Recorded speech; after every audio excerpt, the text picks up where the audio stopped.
Good morning, dear children. Children, we are going to start our geography chapter 5, and that is water. So, children, whenever we think about water, what all comes to your mind?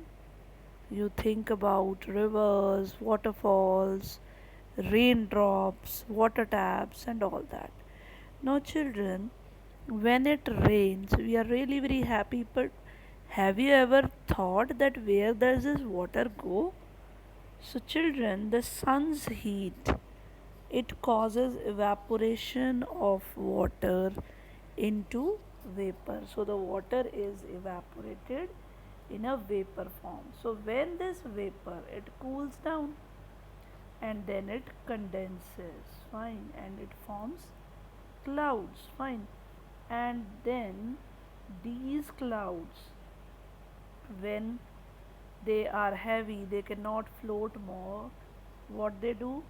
They fall on the land, and they fall in which form? They fall in the form of rain, snow, or sleet. So, children, this process is continuous. It continually water continually changes its form, and it circulates between the ocean, atmosphere, and land, and that's why this process is known as water cycle. You can see figure 5.1. So evaporation, then condensation, then precipitation, that coming down, again the same process started. So children, our earth is like a terranium, fine. The same water is existed for centuries, and it is still going on, fine.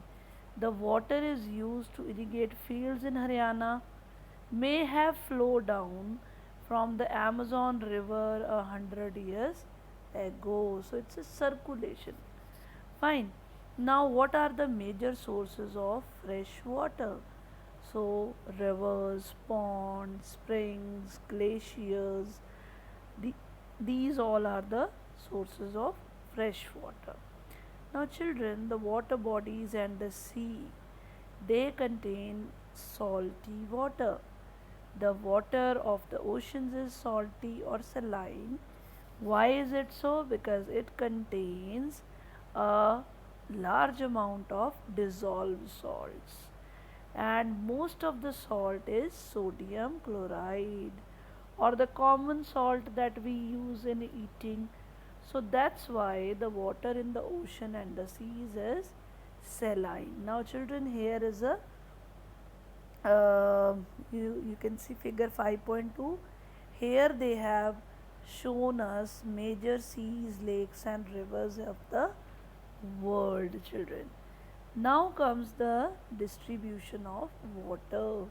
So, children, we all know that 3/4 of the earth's surface is covered with water. If there is so much water on land, then why do many countries, children, they face water scarcity? What is the reason behind this? So the reason is that the water is distributed in different percentages. Just see. Now oceans, they contain 97.3% of water, but that is all saline water, which is not good for consumption. And rest, if you talk about rest, water is in the form of ice caps, fine. 2% of the water is in the form of ice caps, so that too also we cannot use. So groundwaters are just 0.68, and freshwater lakes, they are just 0.009, fine. So you can just see that why we are having water scarcity, because most is saline water. Now, what is the salinity?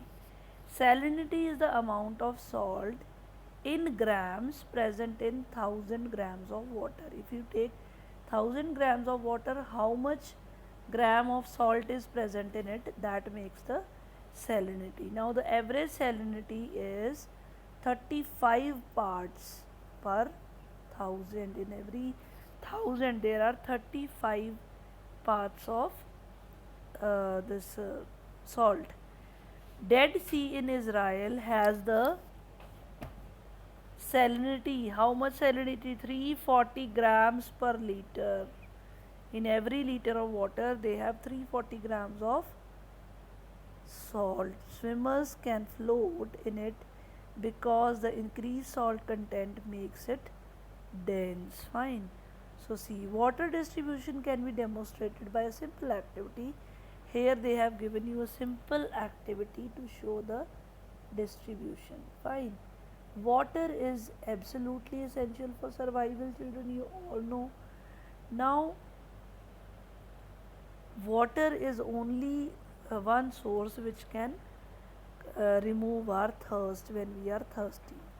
So, please, we have to save water so that we can use it for long time. Now, if we talk about the ocean circulation.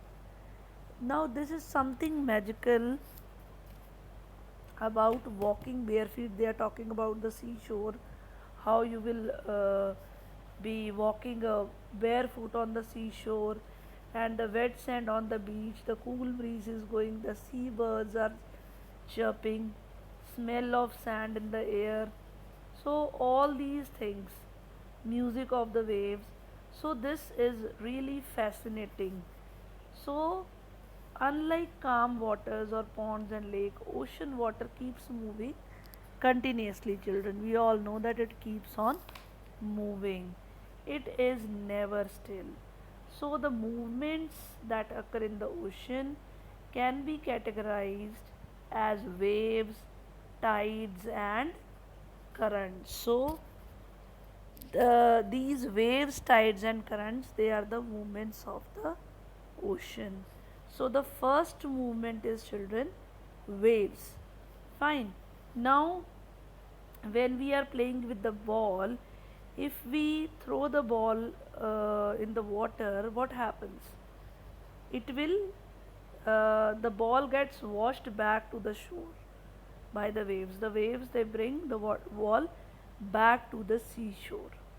When the water on the surface of the ocean rises and fall alternatively, they are called the waves. Fine, you can see the picture of the waves in figure 5.4. So children, during a storm, the winds they blow at a very high speed and they form huge waves. So these waves, they may cause tremendous destruction as well. If an earthquake or a volcanic eruption or an underwater landslide, it can shift a large amount of ocean water at a same time. So as a result, what happens? High tidal waves such as tsunamis come. Now these tsunamis, they can be as much as high as 15 meters, and the largest tsunami ever measured, it was 150-meter high. These waves, they travel at a speed of 700 kilometer per hour, children. So the tsunami you would have, in 2004, what happened? There was a widespread damage in the coastal areas of India. Why? What happened?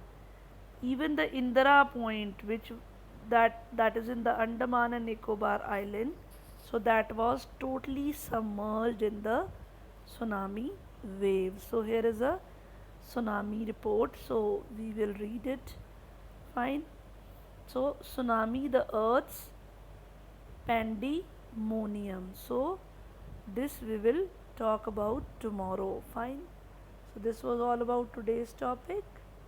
Thank you and have a nice day.